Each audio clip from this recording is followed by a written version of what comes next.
Welcome to the Fantasy Champions Fantasy Football Podcast. Here's your host, Morgan Colby and Rick Lemon.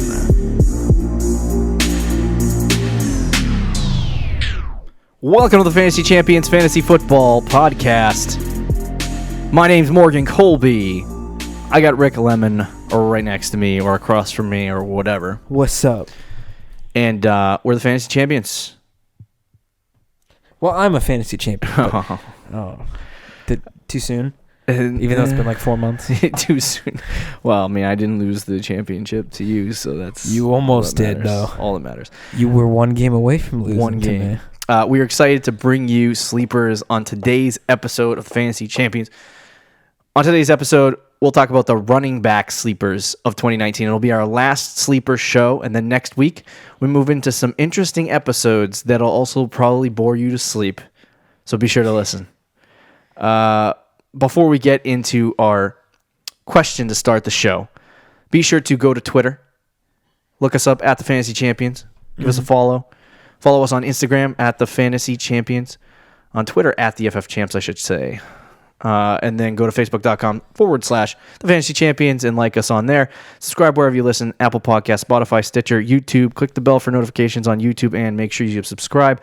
Leave a review. Like I said last week, you are our marketing plan. And share this podcast with your friends.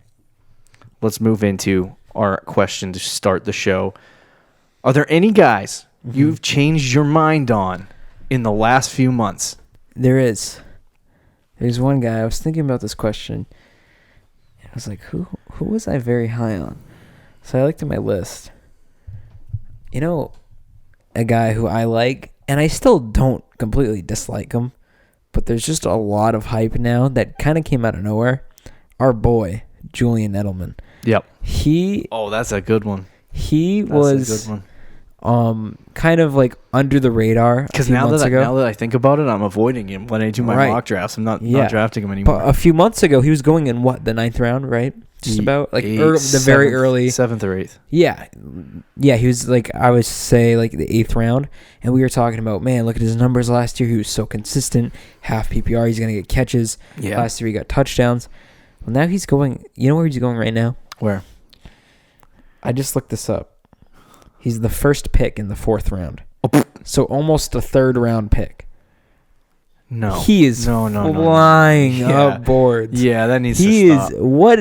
I feel like when the family leagues start mock drafting in like August, people are going to start being like or he'll go even higher because it's like like your Aunt Susan is like, oh, Edelman's kind of cute. Hey, here we go. And take someone like the 2nd round. That's true though, because when I was thinking about Julian Edelman a couple weeks ago, I was like, wait a minute, I don't want to draft this guy anymore. And I don't know why I didn't want to draft him anymore. Now I think about it, it's because of his ADP. Like I thought I was going to be able to get a solid wide receiver too. At, you know what I mean, the cost of like a 6th or 7th round pick, and I'm like, that's fantastic. I love it. And now first it's like the 4th round. I think he'll end up realistically when the ADP fully adjusts and ends up being right. I think he'll end up being a 5th round pick. But for me, that's still a round or two too high. That's 2 rounds. In the 5th round, there are wide receivers like Robert Woods, Brandon Cooks, maybe if you're lucky, Kenny Golladay. And I'd rather take those guys over Julian Edelman. Like if I was forced to draft Julian Edelman, where those guys went extremely high. Edelman has a ceiling too. Yeah, his ceiling as a wide receiver too. That's about it. His ceiling is low. So, I mean, as good as he was, what I loved about Julian Edelman coming into this year was the fact that when he came in and he played last year, and when I looked at the last couple of years, it's kind of consistent with that, is that he's a guy that gets you 10 points a week. Like, it's not even like a... Oh, no, that's it's true. Not even that's like he gets you like 2, he has a week where he gets 2 or 3 fantasy points for some reason every single week, especially in half PPR and full PPR. He continues to produce every single week. But you're right. His value right now... You can't draft Julian Edelman with the ceiling of a wide receiver 1. You can't. No. He might finish as a wide receiver 1, but it's going to be low end. It's going to be low end. It's going to be like ninth. It'll be like James White finishing in the top 10 this year. Even then, I don't see that happening. Yeah, it's not going to happen. So I think he could finish as like a mid to low end wide receiver 2.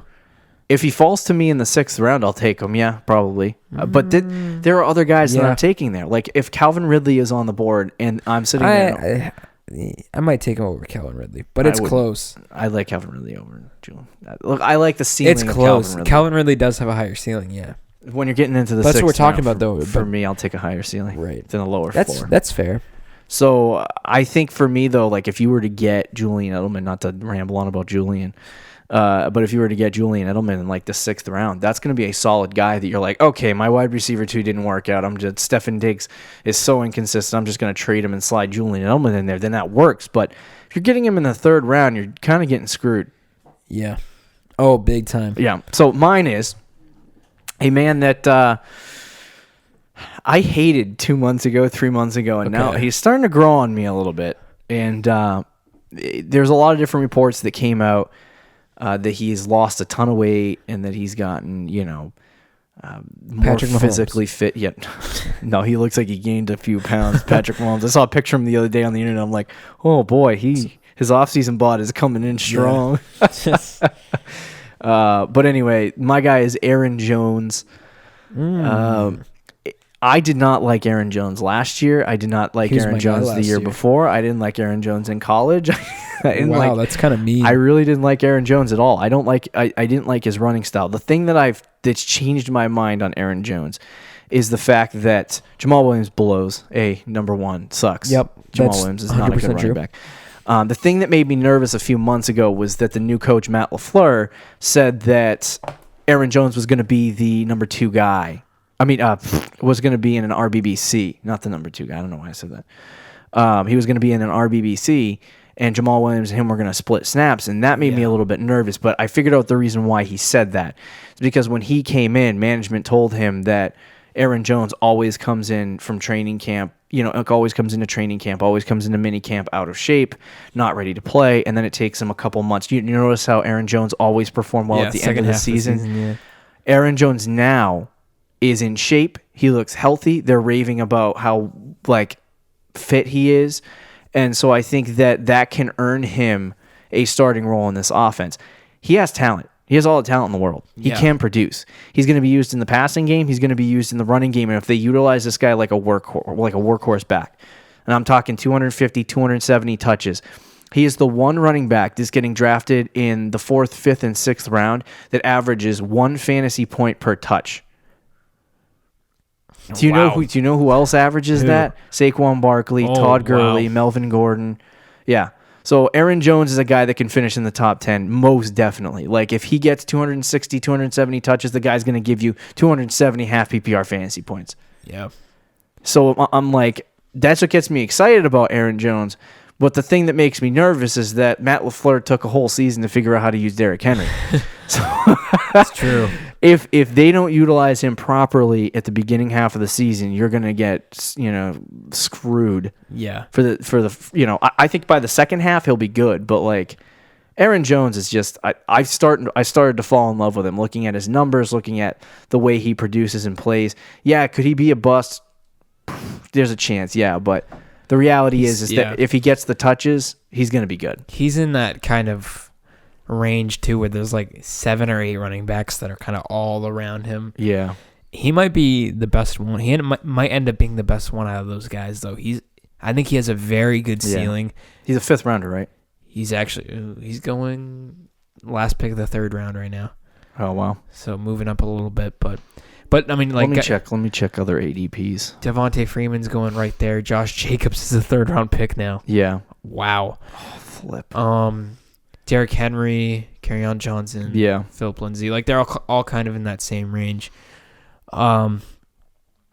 It's not a bad guy. It's not a bad pick. You're right. End of 3rd round. Interesting. Yeah, he is moving up, but I liked Aaron Jones last year. I like him this year.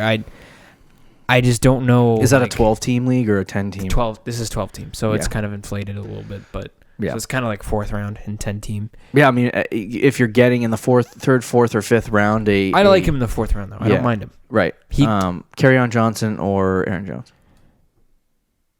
Aaron Jones. It's very close, but Aaron Jones. There is also a projection that Kerryon might have 60 receptions this year. Oh, that makes me a little question that. I just don't want Aaron Jones to be so. This is the way. This is the way that I look at running backs now.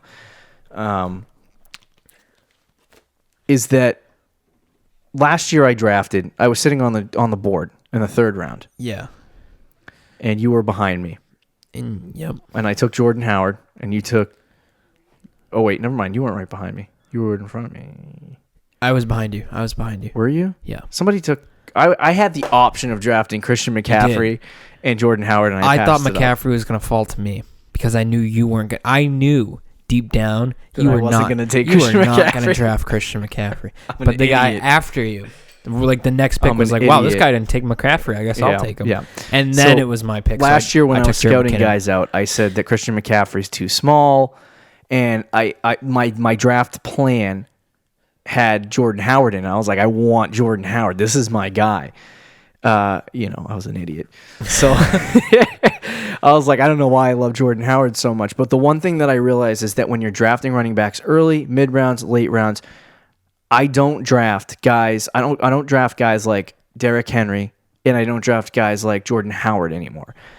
The problem with Derrick Henry and Jordan Howard is the fact that Derrick Henry, can I give you, he started every single game last year. Do you want to know how many targets he had? How many? 35. Ooh, boy. That's terrible.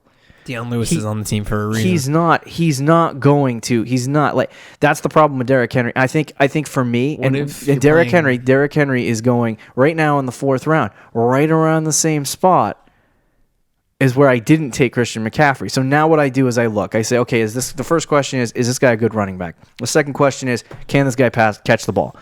If they fit the bill on those two conversations, and they're in the conversation for a workhorse back position, and then factor in your injury risk, then you got a guy that you can probably draft. Okay. Like, I really like Marlon Mack. He's going in the 3rd or 4th round. Okay, that's awesome. He's got a little bit of injury risk there, but in the 3rd or 4th round, what guy doesn't have injury risk? Correct. And so I look at Kerryon Johnson. I think he's a guy that's going to break out and be good. Tariq Cohen, he's the flip side of that. He's not a good running back. He's a good pass catcher. So he only does one-dimensional running backs are not good. Okay, yeah. In standard leagues, you can get away with it. I was going to say, what about in half and full PPR, you can't get away with it. And 90% of the country is in half and full PPR. Is it really? Yeah. Wow. I thought it was more like 50-50 than that. No, there's not a lot of people. Standard people are dying off. Yeah. I don't mind a standard league every once in a while. I don't mind it either. But you want to have that guy that, like, this is why I think Phillip Lindsay is also like a guy on my bus list, because if you actually look at his numbers, he's not a pass catching back. He's a running back. And the only reason why he succeeded is because he had 5.6 yards a carry last year. So it's like, if you're one-dimensional, your chances are you're not going to finish as an RB1. And most likely, if you had an RB2 season, you're going to fall into the RB3 conversation. Jordan Howard. So that's how I draft running backs. Okay. I'll let that boil. But obviously, if you draft like that, it all comes down to volume. So you must have loved James White this year then, huh? No, James White can't run the football. I'm joking. You thought I was being serious. I got so angry. Yeah, I was did. Like, dude, I saw your serious? face get red when I asked you the question. It's true. Let's move into our running back sleepers for 2019, our final sleeper show. These are going to be interesting, to say the least. The running back position is a hard one to predict. Wide receivers, you can find guys deep. Like I have so many guys that I really like at the wide receiver position. Some will work out, some will not work out. Yeah. At the running back position, it is so hard to hit on a sleeper because 90% of the guys that we list for you today are probably not going to work out. We might get one. It's harder for running backs. We might hit one. We'll get lucky. So I'll start. Okay. And I'll start with my man's. Who's your man's? Ronald Jones. Okay. All right. So everyone, this is why I take Ronald Jones. Everyone who drafted him last year got absolutely singed by his terrible season. So nobody wants to draft him. He's going late in drafts. In fact, people are drafting Peyton Barber higher than him. Because Peyton Barber started the whole season and averaged like 3.4 yards a carry. So, I mean, he sucked. And people are not drafting Ronald Jones yet. Bruce Arians comes in, and David Johnson's first year of full success was when Bruce Arians came in. Ken Wisenhunt left. Bruce Arians came in, and then David Johnson happened. Ooh. A terrible. Now, this is the other thing. Dirk Cutter. I looked at, he was offensive coordinator with the Jags. He was the offensive coordinator of the Falcons. And he's the offensive coordinator, not the offensive coordinator, he's the head coach of the Tampa Bay Buccaneers. He had 1 year where he averaged top 10, he ranked top 10 in rushing attempts. He had one season over the course of 13 years that he had his team had a top 10 finish. Okay. At rushing attempts. He doesn't like to run the ball. When he did that season, he was like bottom 20 in rushing yards. The year that he had a top 10 finish in rushing attempts. The rest of the seasons, he finished at 28, 29, 30, or 32 in rushing yards and rushing touchdowns. Holy cow. Dirk Cutter is terrible with running backs. This is why I'm not really liking Devonta Freeman this year. Yeah, but that does kind of... So those were some interesting statistics. It does not surprise me that Peyton Barber and Ronald Jones struggled in that system, especially as rookie running backs. Bruce Arians, on the other hand, likes to get his running backs involved in the passing game. He likes to use them out of the shotgun. He likes to basically any way that you saw utilize them. He likes to utilize running backs in general, and I think that Ronald Jones fits the bill for me. And as a guy going in the 13th, 14th, or 15th round and a big sleeper, yeah, he's a guy that if he wins the starting job, which I think he will because he's the younger first-round pick. Yep. If he wins the job, he's going to be whatever guy wins the job in this system. It could be Peyton Barber too, who's going in the back. I was going to say, so round. I have Ronald Jones on my list too, but you could put / Peyton Barber. I think Peyton Barber sucks. So I don't know if either one of them are that good, to be honest with you. But I think as long as one of them ends up being half decent. I think the thing is with Ronald Jones for me, and I don't want to, spend an hour on Ronald Jones because that would be stupid. But I think the thing with Ronald Jones for me is that he came in and he was drafted as he was a second round pick, 6th overall. And he was drafted as the guy. He was supposed to be the guy last year in Tampa that took over. Yes. Yeah, the lead back. He has good measurables. He was relatively decent. His college dominator on playerprofile.com was in the 76th percentile. So he was good in college. He broke out at a relatively young age. So he has the opportunity to be really good. The concern with him is that he just didn't produce, but I think that's just Dirk Cutter. So looking at this as a whole, in Bruce Arians' system, I think he's going to be a lot better than he was in Dirk Cutter's system. And if he wins the job, you could honestly, because of the way Bruce Arians runs his running back position, this is a lot of people are thinking this is a bold statement. I'll take it as a bold prediction. Hold on. I'll write this down. Let me cool the oven down before you say this. Yeah, no, the oven's going up. Okay. I think put my mitts on. Ronald Jones could finish with 250 touches this year if he starts. There's smoke in here. Oh, that's a hot burning take. Get it out of the oven. So that's what I feel. If Ronald Jones starts, I think that's what he can do. And if he gets that much opportunity, obviously the value's there. Yeah. So I think as a sleeper, I'm definitely taking a shot on him. Like he's one of those sleepers that I really like. This is a guy that I really like. If he comes off the board, I'll be like, shoot. Yeah. Because literally when you look at after round 9, the running back field is it's hot garbage. Dark abyss fat garbage. Yeah. I had Ronald Jones / Peyton Barber as my number one sleeper. I think for all the reasons you said, one of these guys has a really good chance of just emerging. And I do agree with you. I think Ronald Jones has more of a chance than Peyton Barber just for the fact that he was drafted higher. They clearly wanted him to be the guy last year. Peyton Barber came in and actually probably outplayed him in the preseason. Yeah. And then they both just crapped the bed in the regular season. But, I mean, was it their fault? Was it the coach's fault? Yeah. Was it the offensive line's fault? We're going to find out with Bruce Arians this year if one of those guys can actually play. And if they can, watch out. Yeah. You're getting a sleeper. Who you got, number 2? All right, dude. I wanted to go with my dude Ronald Jones, but you stole him, so I'm gonna go Yanked with him right out of your my soul. man's Izzo Smith. Ido. Is it Ido? Is that Yeah, how you say it? it's Ido. Okay, whatever. Ido. Ido. Everyone has a different Ido. take on it. Idaho. I'm gonna call You're him gonna take Idaho. Ido Smith. Yeah. Idaho So Smith. I actually, as a side note, I thought this was actually relatively funny because I didn't think you were gonna take Ido Smith, so I put him on my list, and then you took him. So Yeah, I didn't think you were gonna take Ronald Jones, but you know how it be. So with Mr. Idaho Smith, which is what I'm gonna start calling him now. Idaho Smith.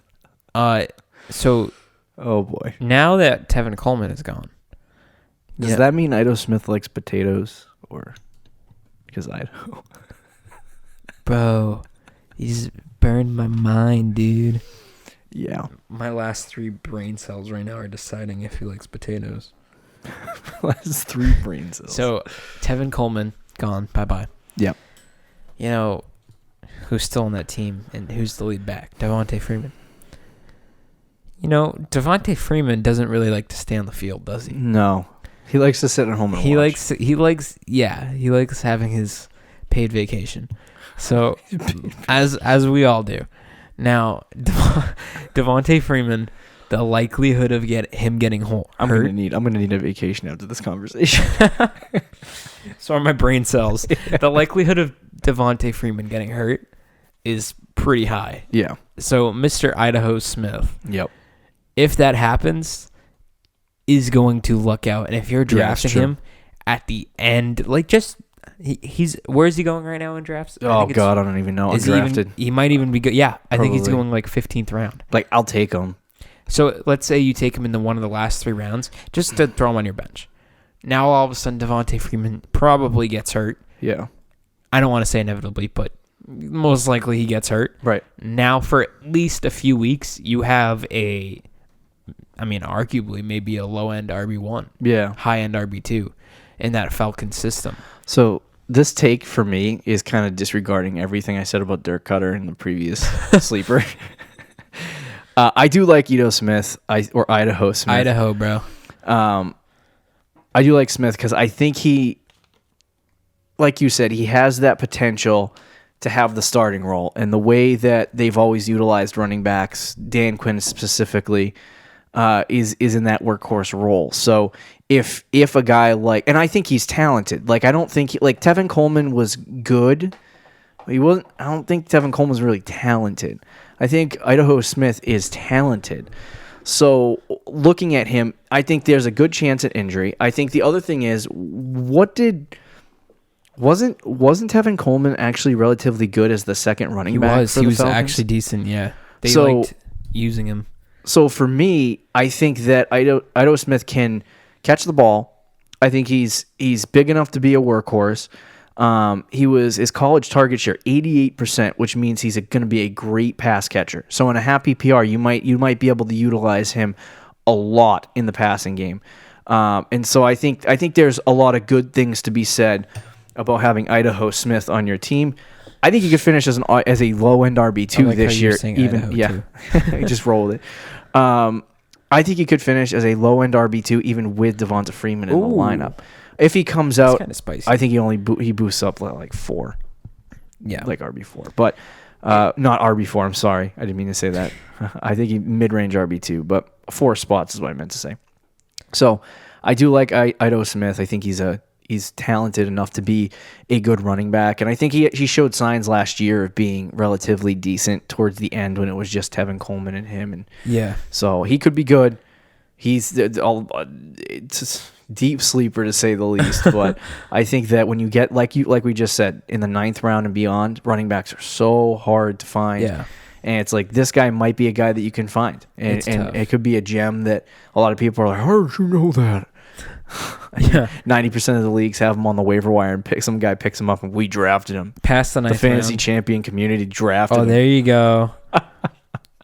I'm waiting for one of those guys this year. One of our breakouts. One of our It's just sleepers. one.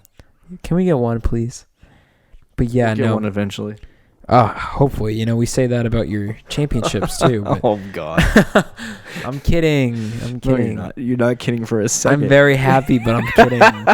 There's a giant smile on my face, but I am kidding. Oh, boy. Let's move on to the next guy. Number 3, Kalen Ballage. Oh. This isn't not in an order. Like, you don't have to take these guys. No, This is not a ranking. This is just normal. Listing guys. Kalen Ballage, I don't know if you had him on your list. I did not. Should I have? I don't know. Kenyon Drake. I love Kenyon Drake. I'll tell you that right now. I'm not going to talk about Kenyon Drake though.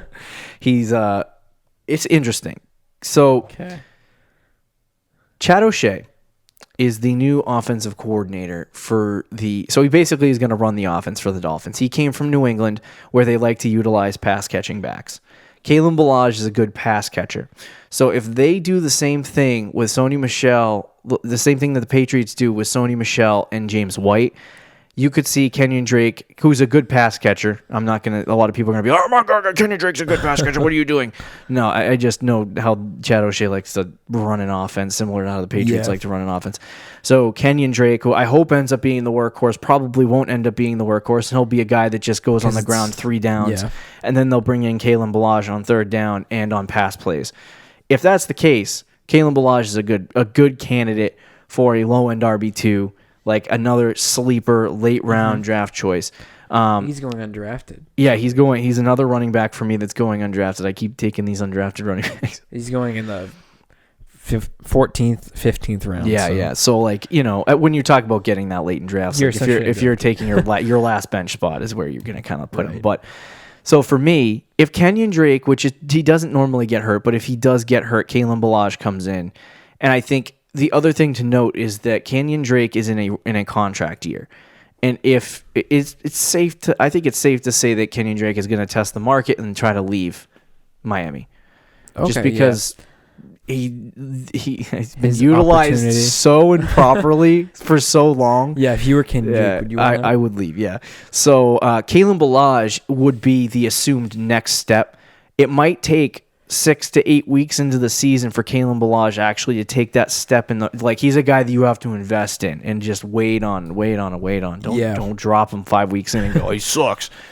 But Kalen Ballage, I think he's going to be a guy that has a bunch of good weeks in a row, and he comes out and has, he's not going to earn the starting role. I think Kenyon Drake's just a better running back, but I think he could finish as a low-end RB2 next year and a guy that could be big. Now, that's a feeling. This is a feeling take because there's no real science behind it, no statistical evidence. Again, what these sleeper running backs, I just feel like Kalen Ballage is going to be good, so we'll just roll with that. But I think he's going to have some good opportunity this year. He is the second back, and in the time that he came in and played when Frank Gore was just atrocious, he was actually relatively decent. I think there was like a 2-3 week span where he came in and played behind Kenyon Drake, and he was actually pretty good. He was decent.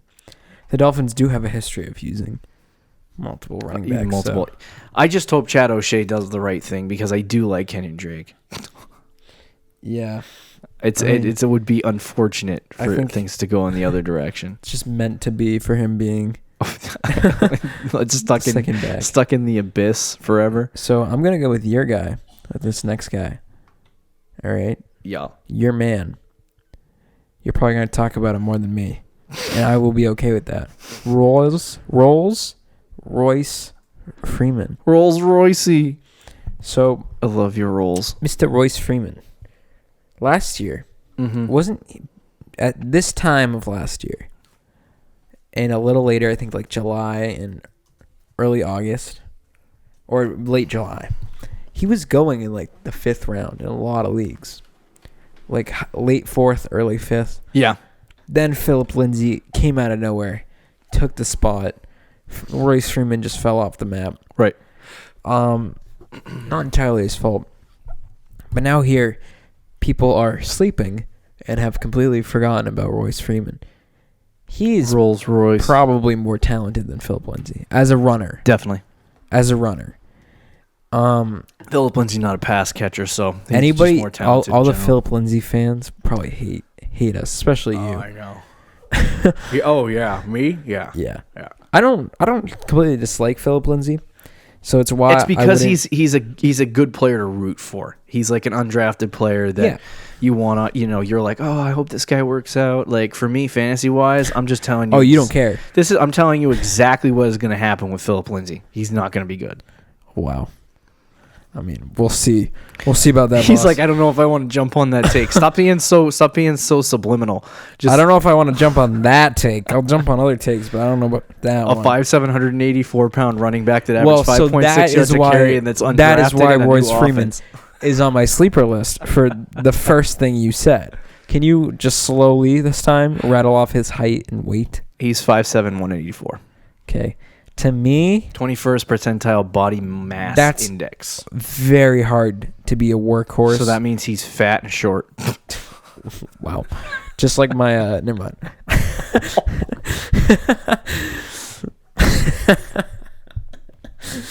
Continue. I could go in a lot of different ways there, so I'll let the audience just imagine what I was going to say. I think they know where I went.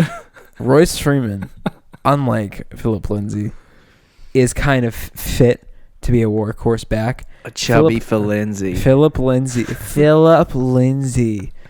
He's too. I think he's too. Yeah. Too small. Too small to be a workhorse back over a 16-game season. Yep. I think he's either gonna get hurt or they're gonna wear him out, and when that happens, your boy Royce Freeman will be there to take the spot. Bring it on, Rolls Royce. Now, like I said, 5'7", 184. That was the first thing I said. The second thing I said, a running back who averaged 5.6 yards per carry, who is in a new offense and was an undrafted free agent. So, to me, Philip Lindsay has to earn his job again in a new offense. Like, I think they're not going to look at last year's number. Like, he is in a new offense. Rick Scangarello's offense.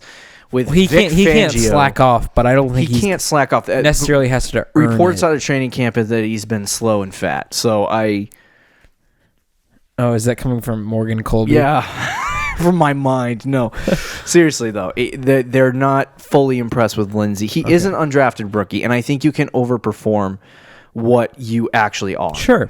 And I think that Royce Freeman is a first overall pick. First round. I think he was a third round actually. Yeah, he was a third round pick. I always say he's a first rounder. Every time I talk about him because I love him. No, he is a early third round draft pick. 229, 6 feet tall. His body mass index 31, 69th percentile. Here you go. Tall and fat. There you go. He's a very good player. His measurables are good. He had a 58th percentile college target share, and in the last game of the season when he started, he had 10 targets. He had like 18 rushes and 10 targets, 28 touches in one game. I think that's how, obviously you're in a different offense now, but how Rick Scangarello wants to use a running back is in that workhorse role. And I think they'll probably utilize Philip Lindsay, but ultimately it may not happen week 1, it may not happen week 2, it may not happen week 3. It took Philip Lindsay 4 weeks into the season for them to figure out, okay, this guy's going to be a better running back this year than Royce Freeman. Yeah. But I think it might take that long into the season for people to realize that Philip Lindsay is a guy that can only average 4 yards a carry. Is not, for me, last year, Philip Lindsay outperformed. He had 190 carries and he had 5.6 yards a carry. That is a lot. He way overperformed. He's like, yes, that is a lot. You said it 6 times now. He way overperformed where he is. He has a scheduled decrease, and he's in a new offense. So for Royce Freeman, I think he has the upper hand because he was drafted. That's step one. And I think he's just more talented. So we're going to see how things kind of shake out in that backfield over training camp and spring training. Yep. This is not baseball, my friends. Spring training, boss. Training camp and preseason. Well, I mean, it's not our fault that the NFL and Royce Freeman's player comp is Steven Jackson. Is it really? Yeah. It's not our fault the NFL has a 4-month layoff, so we got to watch baseball for gazillion years. So it should be interesting to see how they're utilized, but I think he is a big sleeper in my eyes for the 2019 season. Now, let's move on to our final guy, and maybe we'll throw a quick little extra in there if we have time. The last guy on my list is Donta Foreman, because you kind of took Ooh. half the guys on my list, and I took half the guys on your list. So that's how. Yeah, we actually had a similar list. Yeah, Donta Foreman. I don't think he was on your list, right? No, he was not. And he wasn't on my list, and I don't know why I put him on there. So let's end the show now. I like Donta Foreman. I think he had the potential Yeah. to do something big, and then he tore his Achilles, and that injury takes so long to come back from. It does. Because it's basically a back, what is it called? I don't know what you're doing. Calf. It's like back calf to heel. Yeah. So it's like that's what, and it takes you forever because you have to like come off your feet, and usually running backs, this is what makes me a little nervous about Donta Foreman, is that usually running backs don't come back from this injury. Like it's a hard injury for them to come back from and be an RB1. Very hard. Whereas if it was like an ACL, it wouldn't be a lingering thing. He was a 3rd round pick. Don't remember what year. I want to say recently, like right? 3 years ago. 2017? Yeah, 2016 probably. But he was a 3rd round pick. He was pretty good in college. His his college target share was a little bit lower. He kind of reminds me of a new version of Lamar Miller in a way. Okay. Unfortunately, Foreman can't really catch the ball too well, but I think that he is a sleeper in the context that Lamar Miller has this problem with staying on the field. Yes.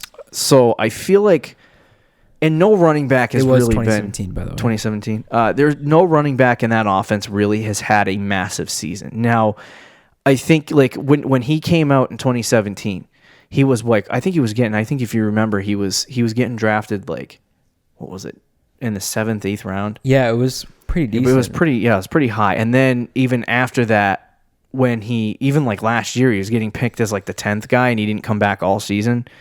And now he's like 14th or 15th. Mm-hmm. And even in some leagues, he's going undrafted. So people have run away from this guy. He's not a guy that people want anymore. He has good measurables. He's just a good solid running back. The problem is that if he can't come back from this injury and he's inconsistent and bad, then you completely trashed a pick. On the bright side, as a 14th round draft pick, you didn't really trash anything. Like, that guy's going to end up on the waiver wire anyway. So if he ends up working out, then you got a good player. And I think a lot of people are definitely sleeping on him. But I think he's a guy that could definitely break out. Not break out by any means, but like have a good season, be like a low-end RB2 if he gets the work that, he can. It's just really tough when you come back from that Achilles injury. I'm not sure he'll be able to do it. You know what I mean? Yeah. I mean, that's a very tough injury to come back from. But he did have a lot of hype. And that job is, I think, open to take. Like Lamar Miller is, I mean, you can only be... He's average. Yeah, he only has such a ceiling, Right. And they clearly like him. They wanted him to be the starter before the Achilles injury. Yeah. And the fact that you said he was going undrafted, right? Or like late 15th round. Mm-hmm. Like, that's definitely a guy that if you're looking for potential breakouts and a potential sleeper, he's someone I would definitely have on my radar going in the 14th or 15th round. Right. He showed at times when he played in 2017 that he could be a really good running back, and then there were times where he didn't. What concerns me is the what is the guy's name? The head coach of the head coach of who? Houston Texans. What's his Bill name? O'Brien. Bill O'Brien. I got the Bryan part in my head for some reason. Bill O'Brien. He comes from the Patriots system, and they like to utilize multiple running backs. They do. And they don't like Lamar Miller has not been utilized like that. But and Bill O'Brien is actually an offensive coach, isn't he? Yes. Yeah. So I think that there's a situation where, Donta Foreman might not be somebody that, like, he is a deep sleeper. Like, you're deep diving when you're talking about that. You're in a deep night's sleep. He showed potential. He's a guy that, could have a good season, but the chances are, like, if I was going to put chances on the fact that Donta Foreman is going to, like, be a good player this year in fantasy, like, maybe even fringe waiver wire, I would say 20%. That, like, 80% that he's going to flop. And so, like, exactly. 20% that maybe he has, like, some kind of a decent season, about a 1% chance he finishes somewhere, in like mid-range RB2. So I like Donta Foreman, but it's just hard when, the proof of him being good was not even there when he was playing. And then to just assume that he's going to be this guy that's going to come out and be a beast, it's just, I don't know, it doesn't work together well. So, I mean, he had a couple of really good games over the course of that I do like the stretch, opportunity he has. He does have a lot of opportunity. Which for a running back, you're taking this late in the draft or going undrafted. That's a very key thing to look for. And I do think people are sleeping on him, but I mean... I'm not even convinced of Donta Foreman. Yeah, and you have him on your list. I didn't even have him on my list, and it sounds like I'm more convinced than you. Right. Do you have any extra guys that you wanted to mention? I'm tempted to say somebody that you would probably roast me for, but he's the running back on the Rams that isn't Todd Gurley. Darrell Henderson. Actually, Malcolm Brown, bro. That's who I was talking about. No, it's Darrell Henderson. I'll just quickly say he's tried so hard. I know, right? Poor guy. They dropped the guy. A lot of people are high on him. There's, as you were saying, a lot of people are high on him. He's kind of, people are like, oh, Todd Gurley's gone. He's going to be the guy. Todd Gurley. Yeah, so I'm not quite at that level yet. Yeah. However, if Todd Gurley ends up not playing a lot this year, which with each day that goes by seems more and more likely, Darrell Henderson's going to probably get I don't think he's a lot of carries. Now, he's going up very high now, though. He's moving up, so he's starting to become less and less of a sleeper. But if he goes late in drafts, you should definitely take him. So I don't necessarily disagree with you, and one of the guys that I have been really kind of looking at is I've actually been looking at Darrell Henderson. Now, the higher he goes, the less I want him. But I was looking at Darrell Henderson as a between 10 to 15, a guy that I would take in that range. And I think the situation for me is that if I draft Todd Gurley in the second round, it is a wise decision for me just because of Todd Gurley's injury situation and what might happen. I was going to put Henderson as my handcuff, and that would be a safe pick. Just like, similar, you don't handcuff wide receivers, but on a previous show, we talked about Curtis Samuel and DJ Moore. One of those guys is going to break out. I'll draft both. For this, I'll draft both, because if Todd Gurley goes down, Darrell Henderson's going to get Todd Gurley potential. Like, he's going to get Todd Gurley reps. And so if that's the case, then you're going to have a very, very good running back in your arsenal for the season. So I was going after him, and now it looks like he's going higher and higher and higher and higher and higher, and it's kind of hurting my soul. So I can't justify taking him where he's going right now. Where do you think he goes? He's going in the 6th round. Oh, is he? Gosh. I was looking at this in the fantasy football calculator. That's disgusting. The fantasy football calculator has him going in the... People are really down on Gurley right now. He's going in the 8th or 9th round for this. That's crazy. 6th round is insane. Yeah. What is that? Is that Fantasy Pros? That's Fantasy Pros altogether. Oh, wow. Yeah. That's putting him in the same range as like Kenyon Drake and like I'll pass. Trey Cohen. Like, that's a little too much hype. Yeah. People are about to get burned on that guy. From Rick and Morgan to your earlobes, don't draft Darrell Henderson in the 6th round. Yeah, don't draft him unless if he's on the board at like 11 or 12. Go feel free. As of today, though, yeah. Because this could change with Todd Gurley just like absolutely Todd Gurley rips his knee in half in like training camp. But as of today, I'm not taking Darrell Henderson. Yeah, no, that's too much. That's way too high. Just as a quick one that I probably would take over Donta Foreman now that I think about it. Things are always fluid as we, two shows. These are sleepers. Let's not. Devin Singletary is one of the guys. You were like, "Who's this guy?" When I mentioned him, he's a 4th round. I think he's a 4th round pick from the Buffalo Bills this year. Yeah. And I kind of feel like he's a decent sleeper. Like, that's actually a pretty good one. He's going really late. LaShawn McCoy blows. Let's be real. He was good. He was good years ago, but now he's just not good. He did not have a good. Yeah, he's not the same guy. He did not have a good year last year.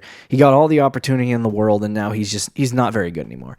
Devin Singletary, to me, is a player that can come in, if he wins the number 2 job and LaShawn McCoy either gets hurt or sucks so bad that they're going to take him out, Devin Singletary will then go in and be that guy. I think he has the potential of doing that. I think he has actually probably more potential to do something better than Donta Foreman does.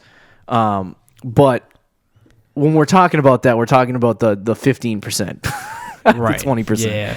So Singletary is a guy that I think you should keep your eye on. Like, he's going to be one of those guys that you see floating around the waiver wire, and you're going to be like, oh, this guy's actually having a decent season. I should grab him. And then you're probably not going to grab him at all. That's probably what will happen. But just remember the name Devin Singletary. Remember I said it?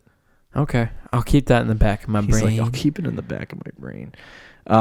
That'll do it for our running back edition of Sleepers for the Fantasy Champions Fantasy Football Podcast. Be sure to listen next week as we go into one of the most crucial episodes. Dun, dun, dun. Actually, no, it's not really that crucial. But, we're going to go over league rules and how they affect your particular leagues as you go about whether you should have half PPR or full PPR. No. Or standard. Or standard, yeah, no. Whether you should have what is it called? Trade deadline? No, the trade. Well, yes, trade deadline. But when you make a trade and you want to veto it, Oh gosh, the veto. whether you should have the veto. We'll go over questions like that. Discuss league rules, when you should change them. Yep. What we like to Are use. trade deadlines a good idea? Yeah. What we like to use as a set of guidelines for fantasy football. How many teams you should have in a league, how many, whether you should do half PPR, when you should take votes, how you should choose, where guys go.